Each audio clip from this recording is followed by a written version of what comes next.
Warahmatullahi wabarakatuh.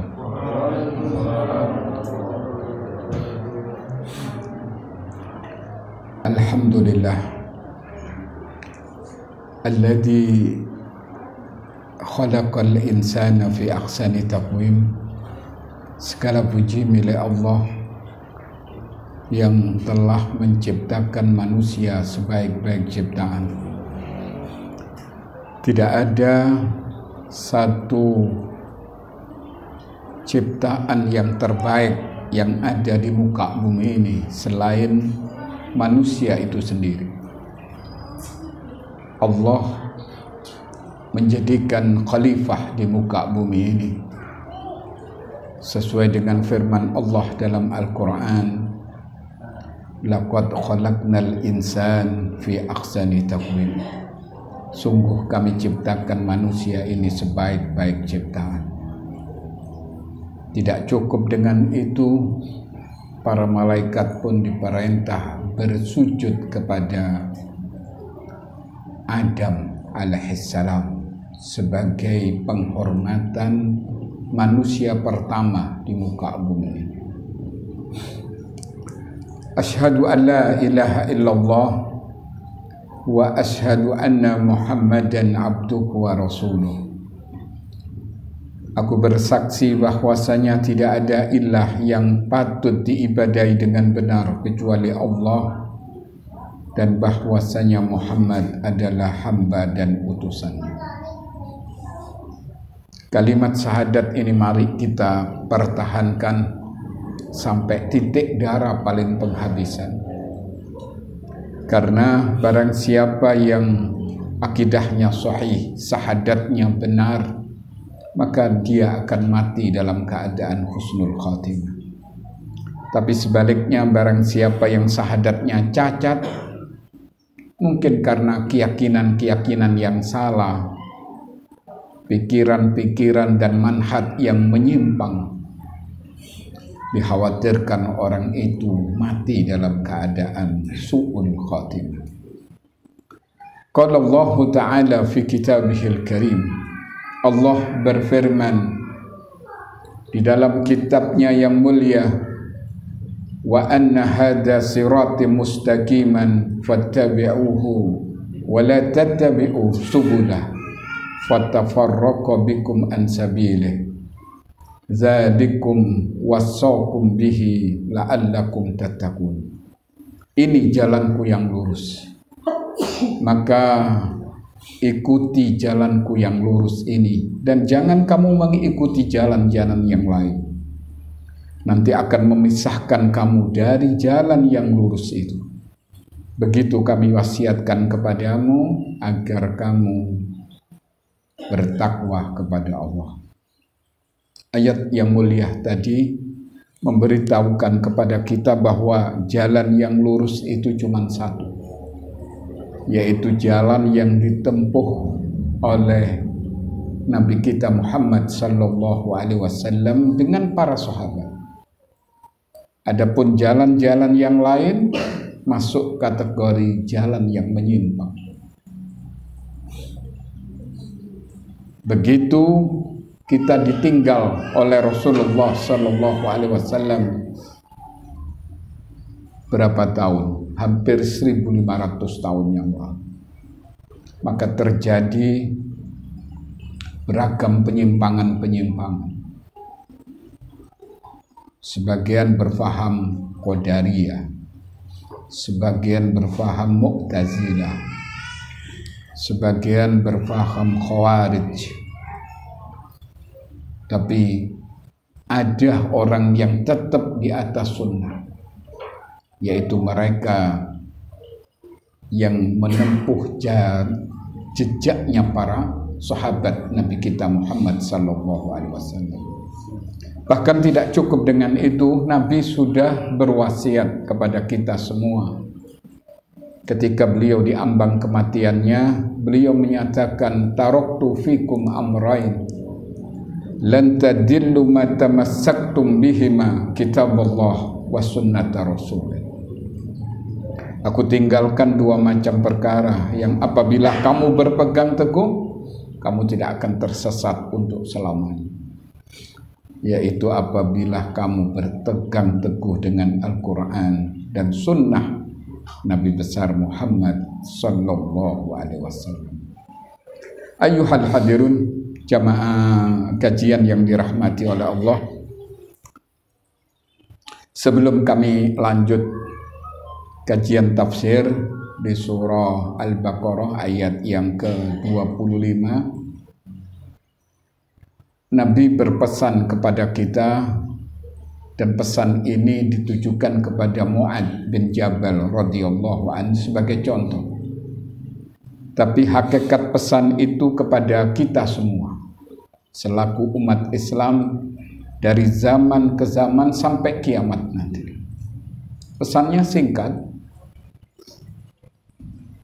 Di dalam satu hadis yang diriwayatkan oleh Al-Imam At-Tirmizi, Nabi menyatakan, ittaqillah haitsu ma kunta wa adbi'is sayyi'atal hasanata tamhuha wa khaliqin nas bi khuluqin hasan. Bertakwalah kamu kepada Allah di mana saja kamu berada. Ini pesan Nabi kepada seluruh umatnya. Bahkan beliau menyampaikan di khutbah yang sakral, khutbah Jum'ah, khutbah nikah, khutbah hajjatul wada, dan banyak di tempat-tempat yang sangat penting beliau menekankan ittaqillah, agar kamu bertakwa kepada Allah. Wa adbi'is sayyi'atal hasanata tamhuha, ikuti perbuatan maksiat ini dengan kebaikan, maka akan terhapus kemaksiatan. Wa khaliqin nas bi khuluqin hasanin, dan hendaklah kamu berakhlak kepada manusia dengan akhlak budi pekerti yang luhur. Kami akan terangkan singkat saja ya, pesan Nabi kepada kita semua. Yang pertama, kita dianjurkan untuk bertakwa bukan hanya di majelis taklim seperti ini, tapi kita dianjurkan bertakwa kepada Allah di mana saja. Di pasar, supaya tidak mengurangi timbangan, di toko, supaya tidak terjadi penipuan, di kantor, supaya tidak korupsi. Yang jelas di mana saja kita berada, dianjurkan kita mengadakan hubungan baik kepada Allah. Itu namanya takwa. Dan ingat, takwa ini ukurannya bukan di pakaian. Ada orang yang pakaiannya pakaian takwa, tapi ternyata bajingan. Berapa hari yang lalu itu ada orang pakaian seperti pakaian takwa, bahkan kancingnya besar-besar. Begitu masuk di satu showroom, dia pura-pura beli sepeda motor, dan dia pura-pura kenal kepada yang punya dealer. Dia lihat sepeda motornya, seakan-akan dia mau beli sepeda motornya, waktu itu Aerox, bawa ke tempatnya. Begitu pura-pura, oh sampean bang, ngali dek ini saiki, ngomong. Padahal tidak begitu kenal. Kemudian dia ngomong sama tuan rumahnya sekaligus sama pegawainya, pegawai dealer itu, sebentar saya keluar karena ada bel, bat hilang Pak.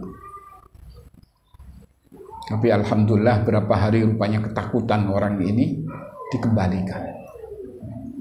Dia telepon bahwa sepeda motornya di sini, cuma tolong tidak usah lapor polisi. Alhamdulillah, kalau kira-kira 1 minggu kejadian itu akhirnya kembali. Makanya ukuran bukan di pakaian.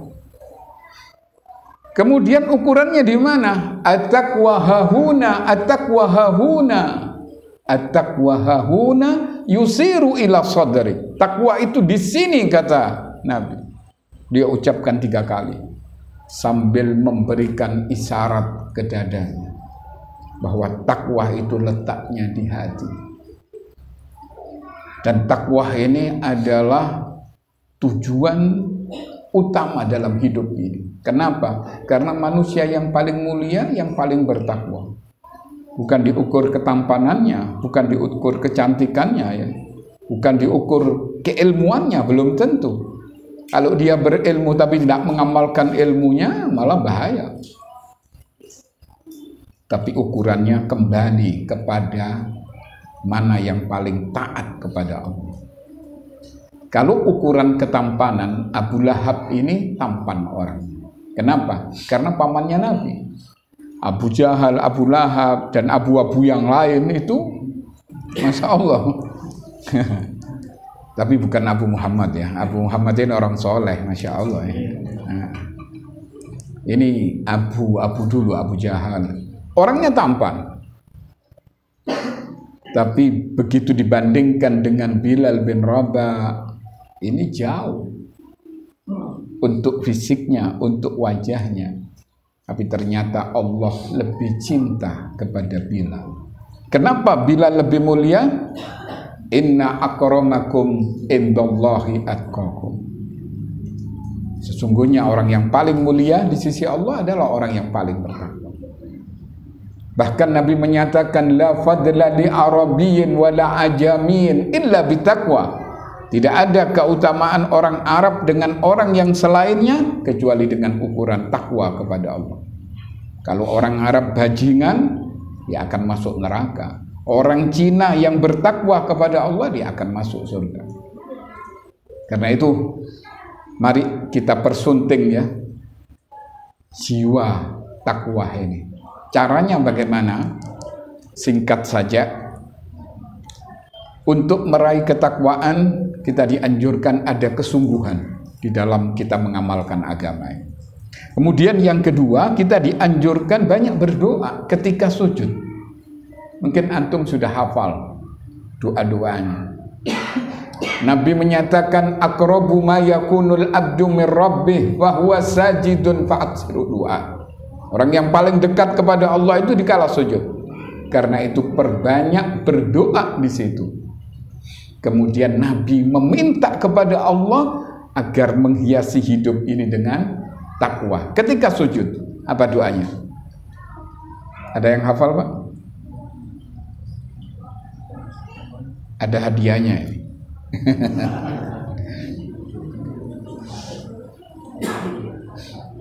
Ada hadiahnya? Tidak ada. Nah, doanya minta bertakwa kepada Allah. Apa doa ketika sujud? Allahumma inni as'aluka husnul khatimah. Allahumma inni as'aluka. Bukan. Lain itu. Ketika sujud ya, bukan berarti doa seperti itu dilarang, silahkan saja, boleh. Cuma ini doa ketika Nabi bersujud. Tidak ya, bukan, itu doa umum itu. Doa umum, silahkan, boleh saja. Cuman ada kekhususan ketika Nabi bersujud, beliau meminta agar menghiasi dirinya dengan ketakwaan. Dan kita selaku umatnya juga dianjurkan untuk memohon kepada Allah. Biar tidak terlalu lama, saya beritahu. Doa itu berbunyi Rabbi a'ti nafsi taqwaha wa zakkiha anta khairu man zakkaha anta waliyuha wa maulaha. Itu ada di buku kuning ya, ada di doa dan wirid. Wahai Tuhan kami, berikan kami jiwa yang bertakwa, bersihkan hatiku ya Allah, karena Engkau adalah sebaik-baik yang membersihkan. Engkau penolong kami dan Engkau pengawal kami.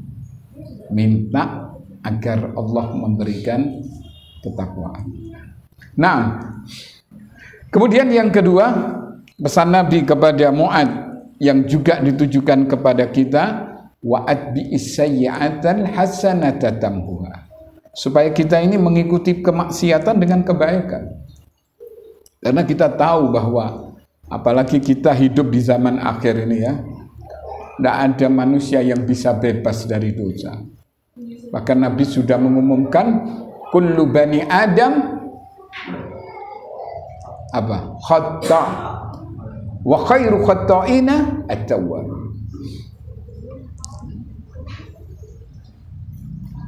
Setiap anak Adam pasti pernah melakukan dosa. Tapi sebaik-baik perbuatan dosa yang cepat-cepat ditobati. Ini ada hadiahnya. Tunjukkan syarat tobat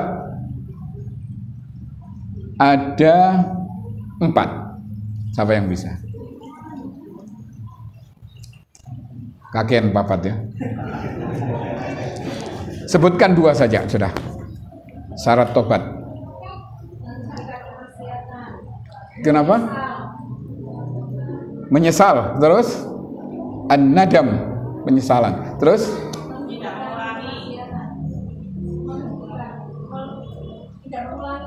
iya. Silahkan kasih. Kemudian kurang 2 lagi. 2 lagi. Berikan anak kecil itu. Nah, itu silakan.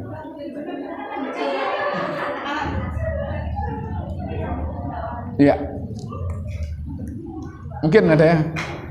Tambah 2. Menyesal, tidak mengulanginya lagi, kemudian apa?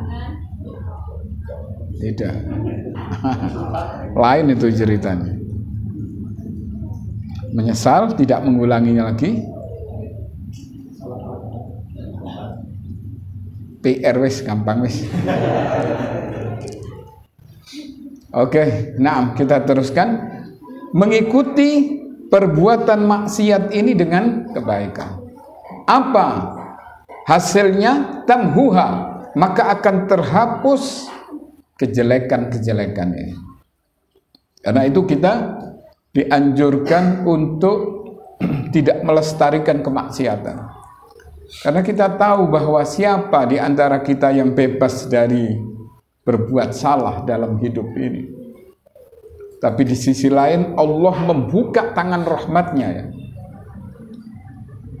Sebagaimana yang disebutkan dalam hadis yang diriwayatkan oleh Imam Muslim.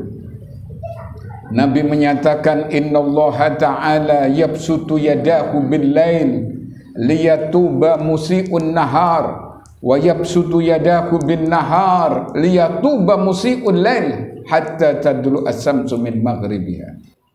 Sesungguhnya Allah Ta'ala ini membuka tangan rahmatnya dikala malam agar orang-orang yang berbuat maksiat cepat bertobat waktu siang. Begitu juga Allah membuka tangan rahmatnya di waktu siang agar mereka yang terseret kemaksiatan di waktu malam cepat bertobat di waktu malam. Keadaan itu terus berjalan sampai matahari terbit dari arah sebelah barat. Karena itu Nabi Sallallahu Alaihi Wasallam sebagai manusia yang tidak pernah berbuat dosa, tapi memberikan contoh kepada kita, tobat beliau berapa kali ya Bapak? Sebutkan, ini ada hadiahnya. Tobatnya Nabi ini berapa kali? 100. Oke. Silakan diambil. Ini hadiahnya zikir pagi dan petang. Ini yang menyusun adalah Ustadz Khalid Basalamah ya. Ulama dari Makassar. Nah, berapa istrinya Khalid Basalamah? 3. Dapat tadi ya.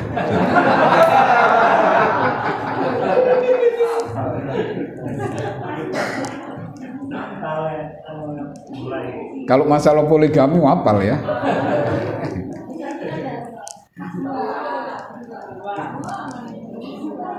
Nah, hadirin yang dirahmati oleh Allah, beliau bertobat kepada Allah itu 70 atau mi'atah marrah, sampai 100 kali setiap hari. Bayangkan manusia suci seperti itu.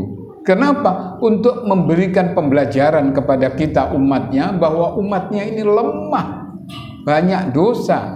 Apalagi kita hidup di akhir zaman yang marak kemaksiatan di mana-mana. Maka kita dianjurkan untuk tidak melestarikan kemaksiatan. Begitu kita melakukan dosa, beristighfar. Sampai-sampai Nabi menyatakan dalam satu hadis, ayyuhan nas tubu ilallah wastaghfiruhu fa inni atubu fil yaum mi'ata marrah. Wahai manusia, tobatlah kamu kepada Allah, perbanyak istighfar, karena aku beristighfar setiap hari ini 100 kali.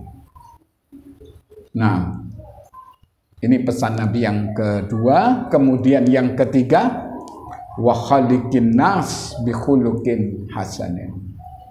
Berakhlaklah kepada manusia dengan akhlak budi pekerti yang luhur. Kita tahu bahwa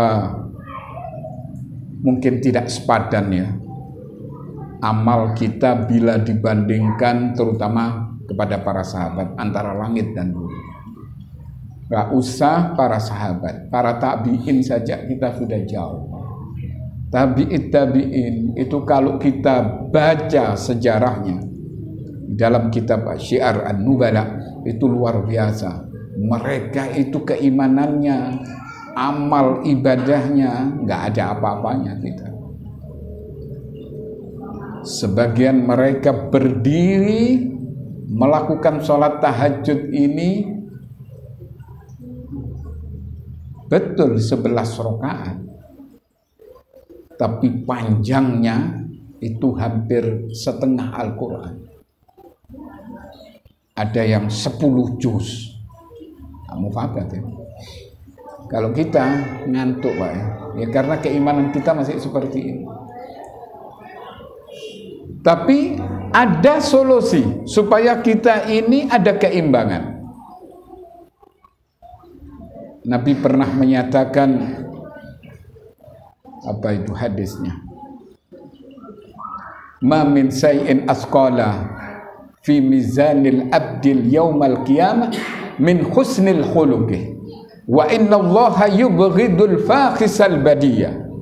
Tidak ada satu amalan yang paling berat bagi seorang hamba besok di hari kiamat selain akhlak budi pekerti yang luhur. Tanda orang yang akhlaknya sempurna, sebutkan ada 2. Langsung disebutkan oleh salah seorang ulama. Ada hadiahnya. Tandanya orang yang berakhlak. Sebutkan 2.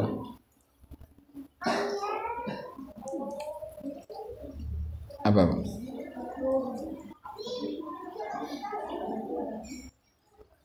Yang pertama adalah menebar kebaikan. Yang kedua, wajahnya itu selalu berseri-seri.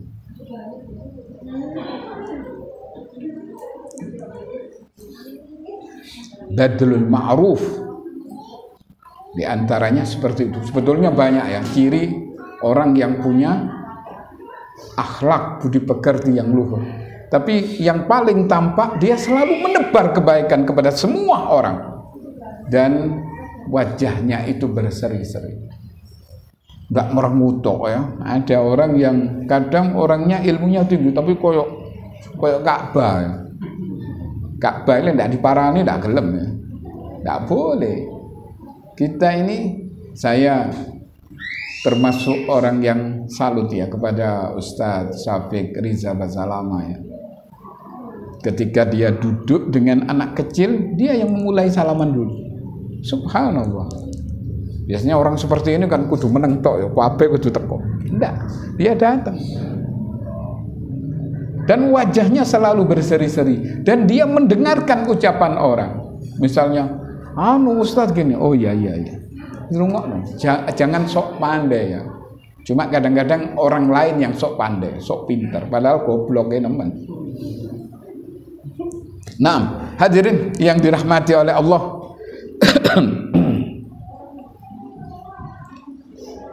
Nabi menyatakan dalam satu hadis yang lain, innal mu'min la yudriku bi husni khuluqihi darajata sha'imil qa'im. Sesungguhnya orang mukmin itu bisa mengejar dengan akhlak budi pekerti yang luhur orang yang punya apa? Bisa mengejar dengan akhlak budi pekerti yang luhur orang yang biasa sholat malam dan orang yang biasa puasa sunnah.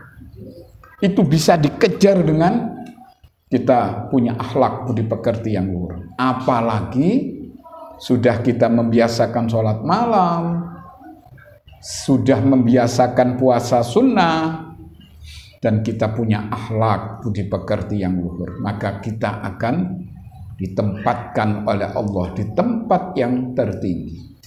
Karena waktu Nabi ditanya, su'ila Rasulullah sallallahu alaihi wasallam an aktsari ma yudkhilun nas al jannah. Nabi pernah ditanya, amalan apa yang paling banyak memasukkan seorang itu ke dalam surga? Nabi menjawab, taqwallah wa husnul khuluq. Takwa kepada Allah dan akhlak budi pekerti yang luhur. Tapi waktu Nabi ditanya, wasu'ila an aktsari ma yudkhilun nas an-nar, amal apa yang paling banyak menyebabkan orang itu masuk neraka? Apa? Sebutkan, ada 2 penyebab manusia masuk neraka. Jangan antum. Coba. Siapa? Dan tadi sudah saya sebutkan lafadznya. Masa tidak tahu dah? Al-fam wal faraj. Apa? Coba. Al-fam. Tidak ada yang belajar bahasa Arab ya. Al-fam, mulut. Wal faraj, apa? Iya, oke. Kasih ke belakang. Nah, hadirin yang dirahmati oleh Allah,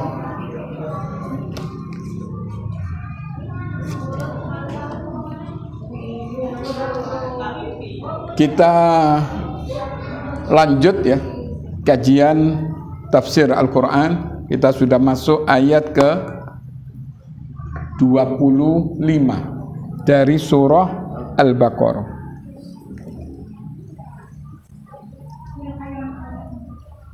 A'udzu billahi minasyaitonir rajim.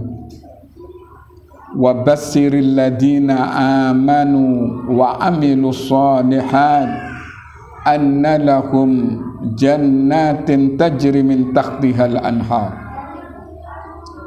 kullama ruziqu minha min thamarati rizqan qalu hadha alladhi ruziqna min qabl wa utu bihi mutasyabiha wa lakum fiha azwajum mutahhara wa hum fiha khalidun.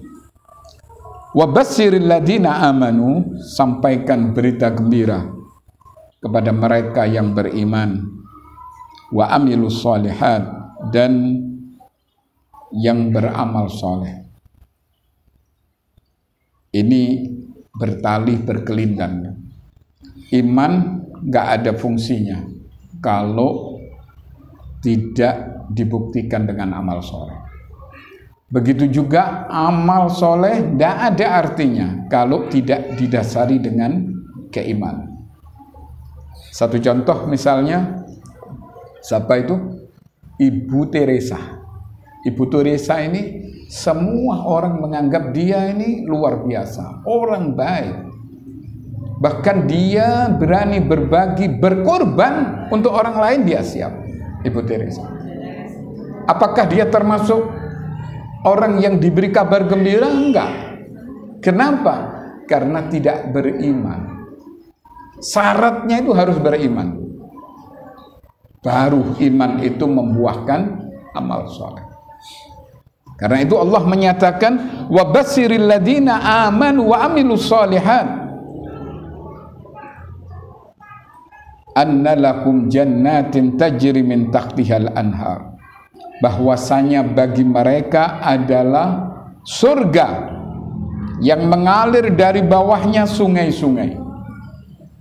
Di pangkal ayat ini Allah menyatakan untuk orang yang beriman dan beramal soleh, dan Allah tidak membedakannya laki-laki atau perempuan, sama. Man amila solihan min dzakarin aw unsa wa huwa mu'minun falanuhyiyannahu hayatan thayyibah wa lanajziyannakum ajrahum bi ahsani ma kanu ya'malun.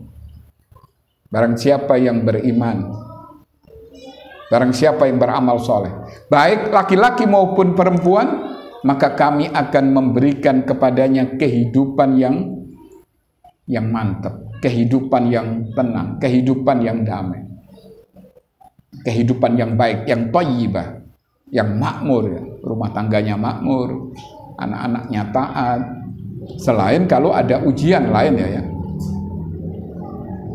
Kemudian kami akan membalas dengan balasan yang jauh lebih baik dari apa yang mereka telah lakukan waktu di dunia dari amal soleh itu. Apa yang lebih baik? Surga. Karena itu surga disebutkan di sini tajri min tahtihal anhar. Surga itu mengalir dari bawahnya sungai-sungai. Sebutkan di surga itu ada 4 sungai yang bisa kami berikan hadiah.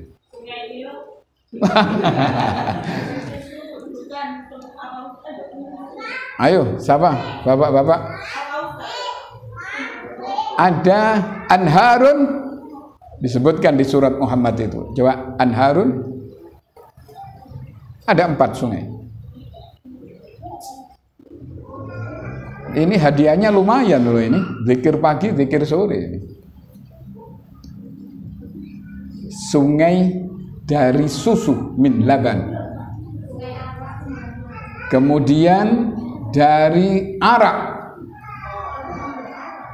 dari minuman keras. Tapi ingat ya, minuman atau arak di sana, khamr di sana itu lain dengan khamr yang ada di dunia. Kalau khamr di sana itu meningkatkan stamina dan menguatkan seksual. Ini jangan dicontoh di sini, Mbak. Ngombe tambah lemes, tak kuat-kuat apa-apa. Enggak, yaitu nanti arak di sana. Kemudian yang ketiga min asal.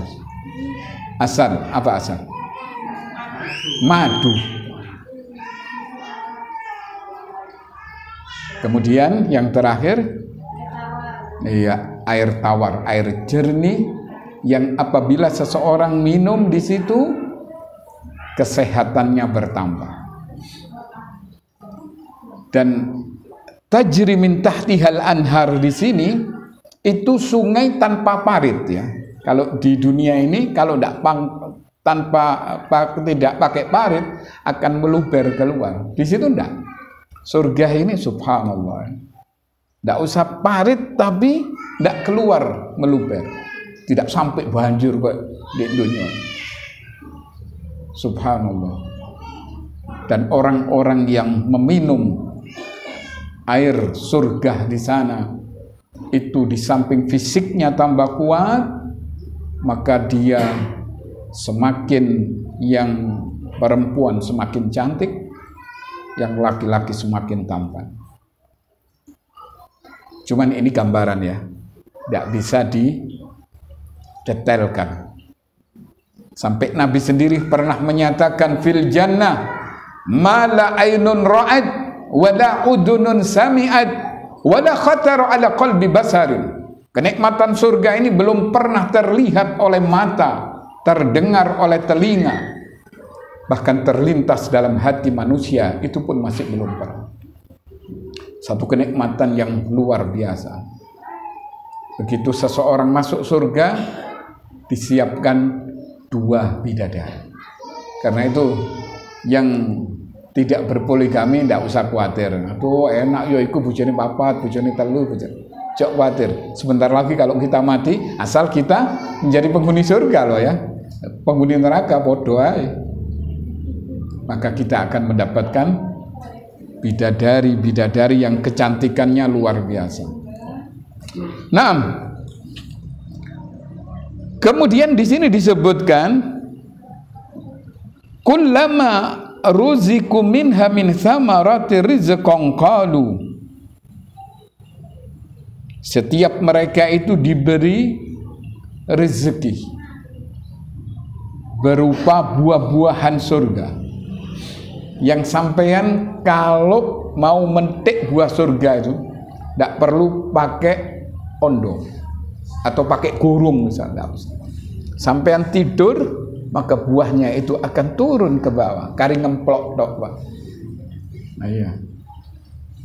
Dan buah-buahan ini namanya sama, seperti ada pisang di situ, ada delima, ada apa lagi? Anggur disebutkan secara spesifik oleh Allah karena memang anggur ini adalah manfaatnya sangat besar sekali di samping kenikmatan. Tapi bukan anggur-anggur sini wacut terus akhiri wong loro weteng, kan itu. Bukan anggur kolesom loh, Pak ya. Ini buah-buahan. Anggur kolesom. Allah karim, bukan anggur kolesom, tapi anggur yang berupa buah-buahan. Sebutkan ada salah seorang sahabatnya memakan buah anggur di surga, padahal dia masih di dunia. Hanya satu sahabat itu. Sebutkan, siapa yang bisa?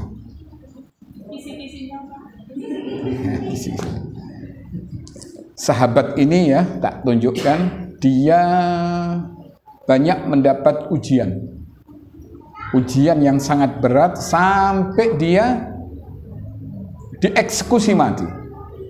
Ketika dia masuk penjara ya, dipenjarai orang-orang kafir, itu dia mau dieksekusi mati.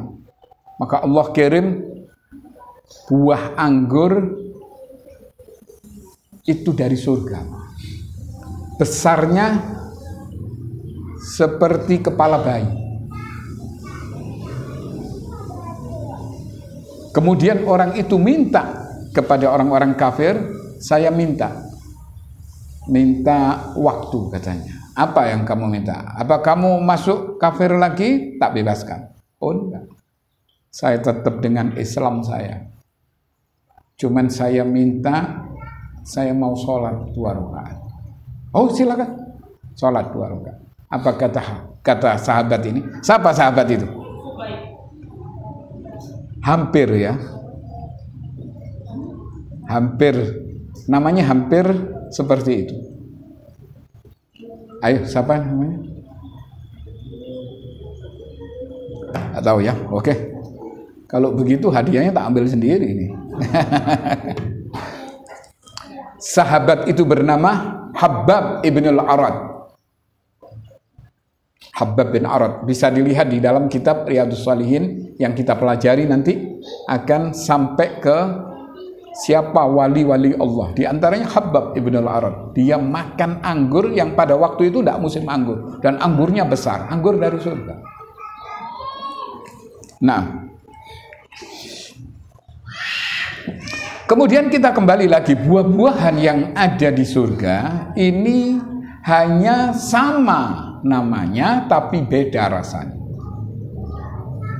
Sama dengan wanita-wanita di dunia ini, ya, ini sama wanitanya, tapi semuanya serba beda. Kecantikannya beda, kenikmatannya apabila digauli beda semua. Karena mereka ini apabila, mohon maaf, melakukan hubungan seksual tetap perawan terus, tidak pernah jadi janda. Luar biasa. Itu penghuni surga. Kemudian bidadari surga ini tidak lahir mulai kecil, enggak. Inna ansha'nahunna insya'an. Itu berada di dalam surah Yasin ya. Sesungguhnya kami menciptakan dia insaan sekaligus. Menciptakan bidadari itu sekaligus, langsung cantik, langsung menawan. Tidak usah bidadarinya, Pak. Kudungnya seandainya dibeberkan ke penduduk dunia ini, kudungnya tok, itu matahari kalah, akan tertutupi dengan terangnya kudungnya dari bidadari. Luar biasa, apalagi orang. Anda bisa bayangkan, karena tidak apa-apa wes, masih di dunia ini sedikit rada mungkin berpayah-payah, tidak apa-apa Pak ya. Sebetulnya tidak perlu berpayah-payah. Pokok kita sungguh-sungguh dalam agama. Nah, kemudian mereka mengatakan, qalu hadzal ladzi ruziqna min qabl. Oh, ini yang pernah diberikan kepada kami dahulu katanya. Tapi begitu dimakan pisangnya lain. Padahal pisang yang paling bagus ini adalah pisang Lumajang, Pak. Terutama pisang agung. Tapi tidak ada apa-apanya bila dibandingkan dengan pisang yang ada di surga. Anggur yang paling bagus di mana? Probolinggo. Tapi tidak ada apa-apanya. Mangga yang paling istimewa Probolinggo. Tapi tetap tidak ada apa-apanya bila dibandingkan dengan buah-buah di surga. Mereka kaget, oh ini koyo sing biyen di dunya. Itu hanya sama nama tapi beda rasa. Wa utu bihi mutasabiha. Kemudian di situ disebutkan walakum fiha azwajun mutahharah. Bagi mereka adalah apa? Istri-istri yang suci. Istri-istri yang suci di sini disebutkan adalah para bidadari. Yang mana mereka tidak baik mencret maupun menstruasi. Tetap dalam keadaan suci. Itu bidadari-bidadari di surga. Kemudian Allah menyatakan wahum fiha khalidun, dan mereka kekal. Bukan 1000, 2000 tahun, bukan 1.000.000, 2.000.000 tahun, tapi mereka ini khalidun, kekal untuk selama-lamanya. Ingat ya, persyaratan masuk surga di ayat 25 tadi di Al-Baqarah. Pertama, iman yang benar, akidah yang sahih, manhaj yang sesuai dengan manhaj para sahabat. Kemudian yang kedua harus membuktikan dengan amal soleh. Ini bertali berkelindan. Tidak ada artinya iman tanpa bukti amal soleh. Tidak ada artinya amal soleh kalau tidak didasari dengan keimanan. Saya kira ini saja yang perlu kami sampaikan.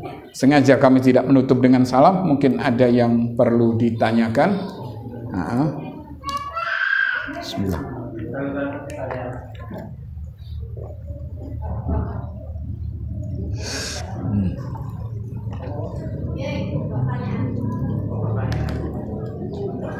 Assalamualaikum warahmatullahi wabarakatuh. Waalaikumsalam. Yang saya tanyakan tentang doa dalam sujud. Kenapa? Doa di dalam sujud. Doa di dalam sujud.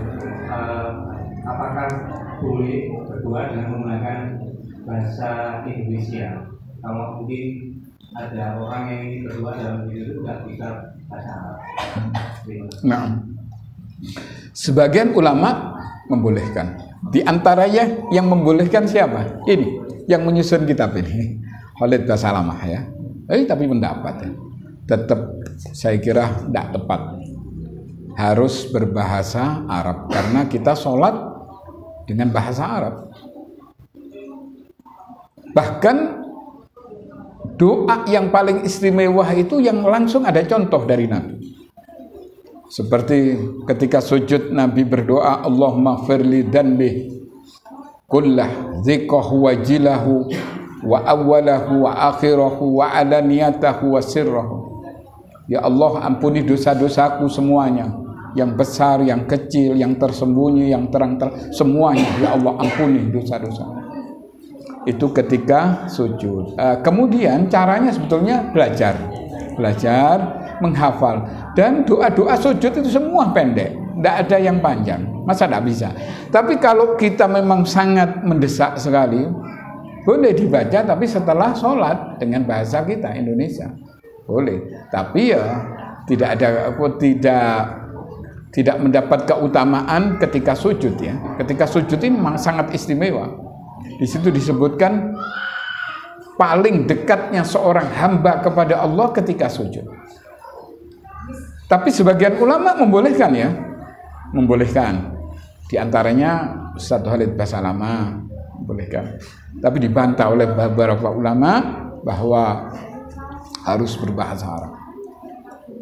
Kalau memang tidak bisa, lebih baik baca setelah sholat, bukan di waktu sholat. Ini pendapat yang paling kuat. Belajar dulu tidak apa-apa, cuma sebentar.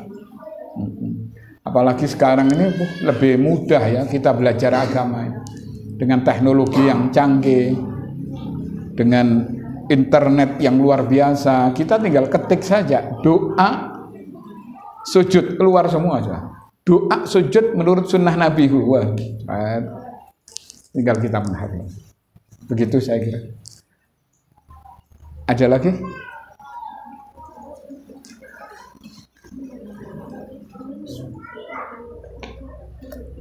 Ibu, kemarin banyak pertanyaan.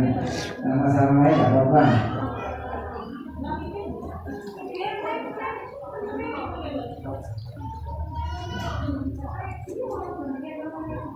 Assalamualaikum Ustaz. Waalaikumsalam. Ini untuk janda, apakah masih membutuhkan persetujuan dari orang tua kalau mau menikah? Nah, ya. Untuk janda yang mau dinikahi, minimal kita minta apa? Minta ridhonya orang tua. Tapi tetap yang menentukan yang bersangkutan, si janda. Misalnya orang tuanya mengatakan, ojo nduk, iki bajingan nduk, misalnya. Ya kita harus berpikir lagi, apa betul ini bajingan. Kalau memang iya, hindari. Kenapa harus kawin sama bajingan? Tapi kalau memang ternyata orang baik, iki ndak, iki bu, iki wong apik. Sopo sing ngate gelem ambek aku? Awak iki rondo, anake telu. Iki mumpung alhamdulillah ono wong ganteng, katik soleh pisan. Memang wong ndak duwe bu, ndak apa-apa wis. Nah, seperti itu. Jadi kalau janda apa? Tidak usah, tapi minimal kita rundingan lah sama orang tua. Tapi yang menentukan tetap yang bersangkutan. Berarti tetap harus ada wali dan. Oh ya sih, la nikah illa biwaliyin, tidak ada nikah kecuali dengan syaratnya harus ada wali. Walinya adalah dari keluarganya kalau bisa. Nah, kalau sudah tidak ada lagi, wis mati kabeh ya, boleh kita wali hakim. Seperti itu. Tapi kalau masih ada ya dari saudara-saudara. Ini ada pertanyaan.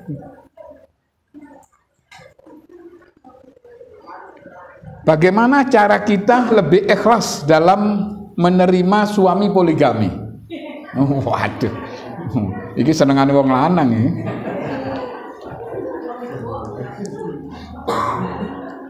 Caranya bagaimana? Yang pertama kita harus mempelajari agama ini. Apa sih kewajiban seorang istri kepada suaminya?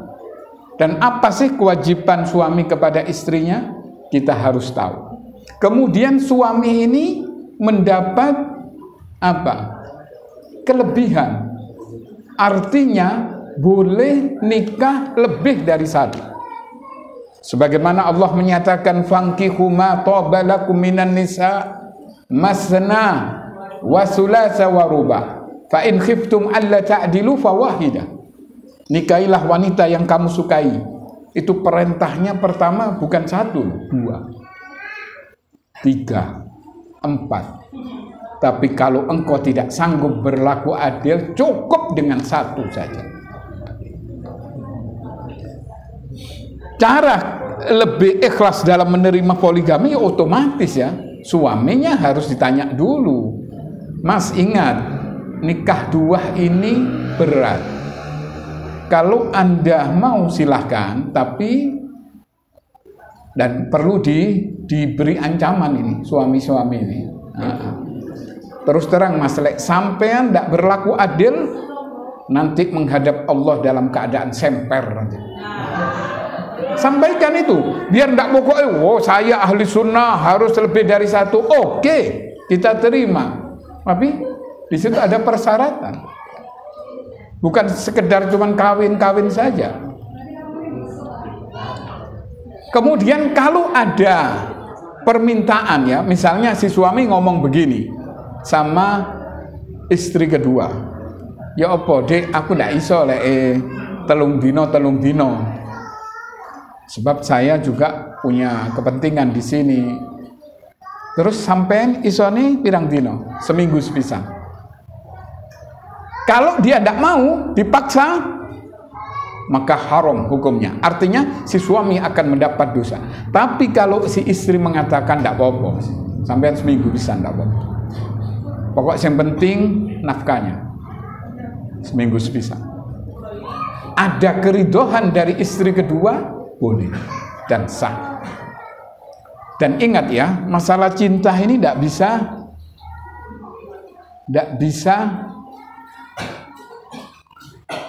dibagi. Artinya apa? Cinta ini memang murni. Seperti Nabi waktu ditanya oleh seorang sahabat, ya Rasulullah, siapakah manusia yang paling engkau cintai? Apa jawaban Nabi? Aisyah.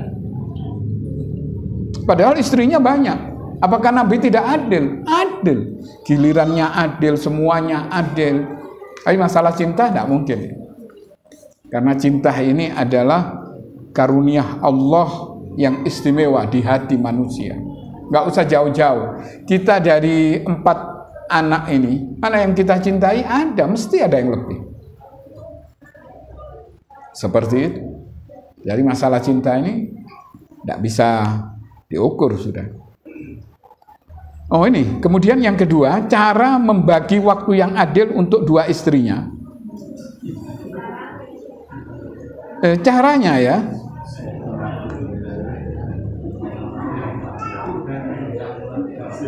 ini siapa yang kepingin dipoligami ini Pak? Hah? Ada?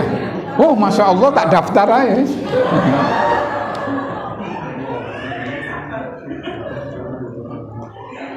Cara membagi waktu yang adil untuk 2 istrinya ya mudah sekali sebetulnya ya. Ya kita, yang penting nomor 1 tarbiyah. Dari istri pertama ditarbiyah, kemudian istri kedua harus ngerti, kemudian ditarbiyah, dan ini banyak yang berhasil ya. Seperti beberapa ustadz yang sekarang lagi viral ini. Siapa di antaranya? Ustadz Firanda. Kemudian Abdullah Taslim. Kemudian tidak tahu kalau Abu Muhammad ini tidak berani oleh kakak itu. Kenapa? Tidak berani. Kayak Pak Haidar ini tidak berani. Cuma fisiknya fisiknya gagah ya. Tapi turun tentu ani. Tidak berani. Tidak semua ya orang sanggup ini. Dan jangan dikira ya, ingat ya, apabila seorang beristri lebih dari 1, memang kenikmatannya lebih, tapi juga ujiannya lebih. Oh iya, ujiannya lebih, tidak mungkin. Dia dapat 2 kenikmatan, 2 resiko, sudah jelas sudah. Kami pernah memberikan nasihat kepada seseorang, karena senengnya orang ini saya ngomong, ini Pak, sampean ojo seneng-seneng dhisik, coba ya. Sampean apalagi masih tidak disetujui dan perkawinannya ini kurang sempurna ya, sah, cuman kurang bagus. Sampean ini ada dua resiko loh, memang ada dua kenikmatan. Akhirnya tuh menang. Kira-kira berjalan berapa bulan terjadi pertengkaran sampai istri pertama itu marah ya,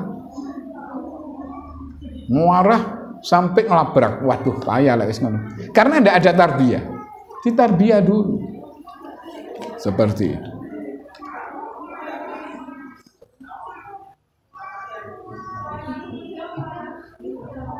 Wah, kemudian ini pertanyaan ketiga, ini siapa yang tanya ya?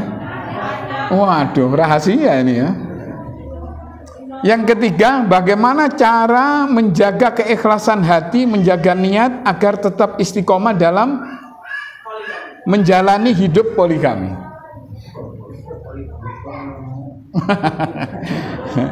Beliau istri pertama bukan? Ya. Yang nanya itu istri pertama.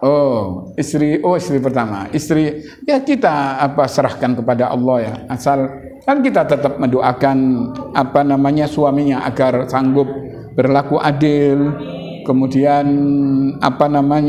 minimal jangan sampai terlalu berat sebelah. Kalau sedikit-sedikit mungkin ya, enggak mungkin orang itu sanggup 100% enggak.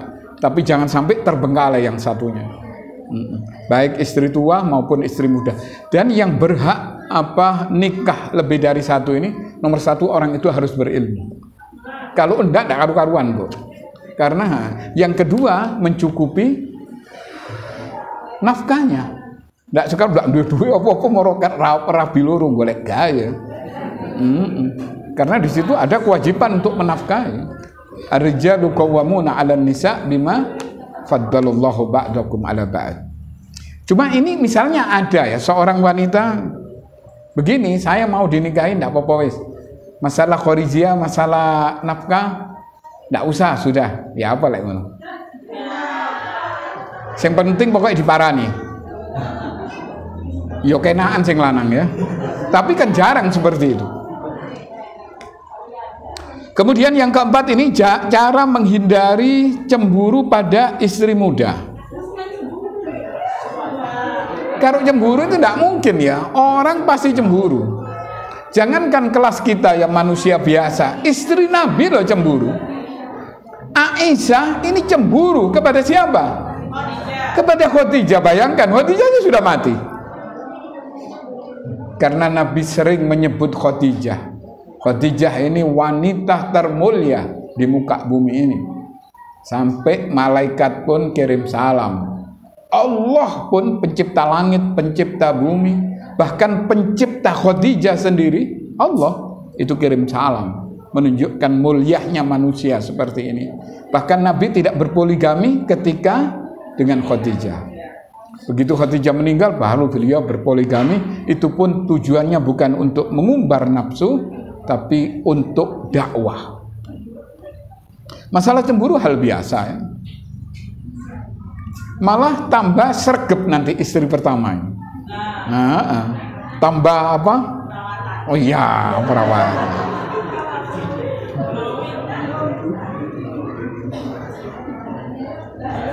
Kemudian ini pertanyaan kelima.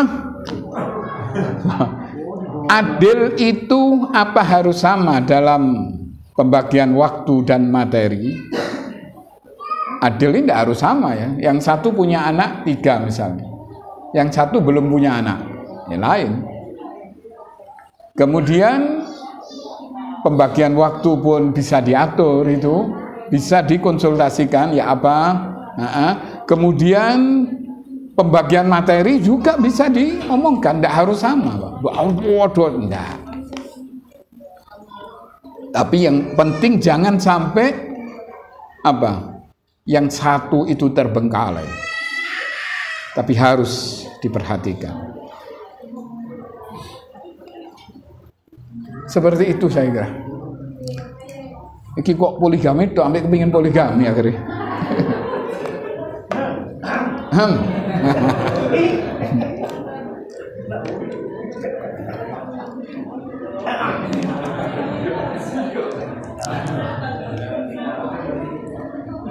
Mungkin ada lagi satu pertanyaan, terus kita tutup.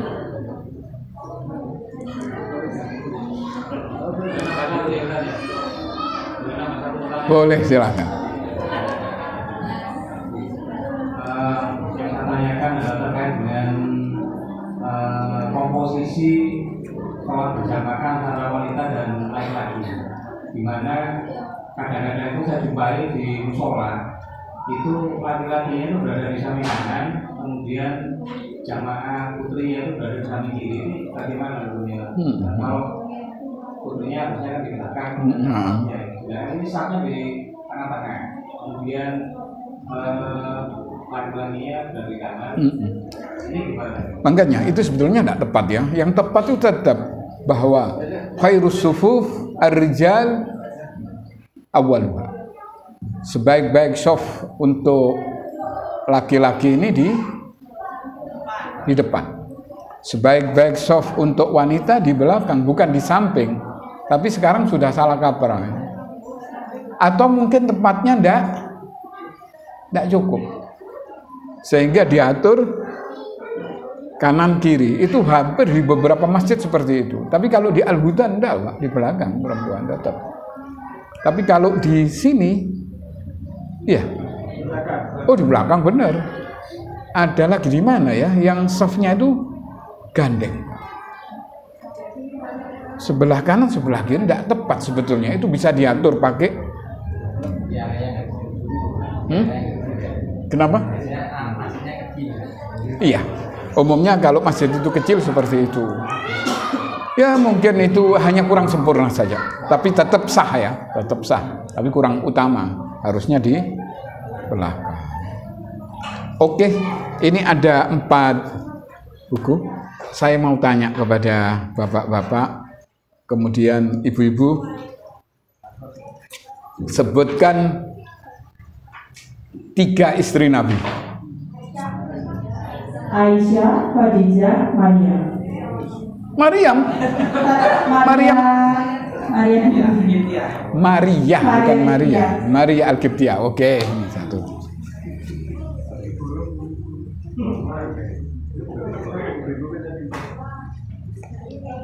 Kemudian lanjutan dari itu, sebutkan 3 lagi istri Nabi. Semuanya istri Nabi itu berapa? 11 dengan Khadijah. Kemudian beliau meninggal ini dengan meninggalkan istri 9. Tapi perlu diingat, ibu-ibu ya, mungkin supaya tidak salah persepsi, kenapa Nabi sampai kawin akeh. Ingat ya, Nabi ini punya keistimewaan yang tidak dipunyai oleh semua manusia di muka bumi ini. Beliau ini pernah menggilir istrinya 9 dalam sekali mandi. Gak mungkin kalau ada orang mampu. Semua itu terpuaskan. Tidak ada yang tidak puas. Sampai ada salah seorang istri Nabi mengatakan, ya Rasulullah, nikahi apa? Oh, adik saya. Oh, tidak boleh, kata Nabi. Karena adiknya. Saudara kembar tidak boleh dinikahi. Kenapa? Mereka istri-istri Nabi ini semua terpuaskan. Tapi mereka sabar ya. Nabi kadang tidak makan. Mereka juga tidak makan. Seperti itu. Dan mereka ini semuanya dijamin surga. Kalau, mohon maaf, kalau istrinya orang zaman sekarang, walaupun 3, 4 misal, udah jaminan surga loh. Malah khawatir nanti kalau tidak berlaku adil, kemudian istri menggerutu terus-menerus, malah jadi masalah nantinya. Sebutkan 3 lagi istri Nabi. Selain Aisyah, Khadijah, Maria Al-Qibtiyah, siapa? Hafsah, Zainab, Ummu Salamah. Siapa? Hafsah, Zainab, Ummu Salamah. Naam, betul. Tinggal buka buku tak Irwan ya. Oke.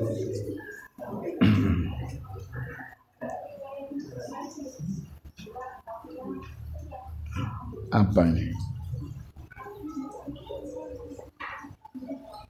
Sebutkan 2 amalan yang terbanyak manusia masuk surga. Amalan apa saja?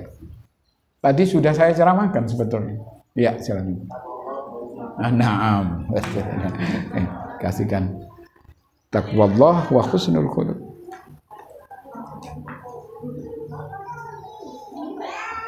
Sebutkan keutamaan surat Al-Ikhlas. Tapi dengan dalilnya ya.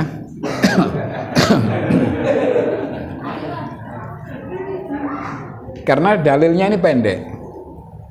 Fadilahnya apa surat Al-Ikhlas ini? Sebetulnya fadilahnya banyak. Sebutkan satu saja. Mana nih bapak-bapaknya ini? Masa ibu-ibu ya? Karena mbak-mbak ini ngaji masalahnya. Dia lebih tahu karena banyak mengaji ya. Banyak taklim mungkin. Sebutkan keistimewaan atau keutamaan atau fadilah surat Al-Ikhlas. Ibadah 3 kali sama seperti Naam, fi qul huwallahu ahad innaha la ta'dilu sulusal Quran. Naam. Cukup saya kira insyaallah. Mari kita tutup dengan kafaratul majelis. Subhanakallahumma wa bihamdika asyhadu an la ilaha illa anta astaghfiruka wa atubu ilaik. Assalamualaikum warahmatullahi wabarakatuh.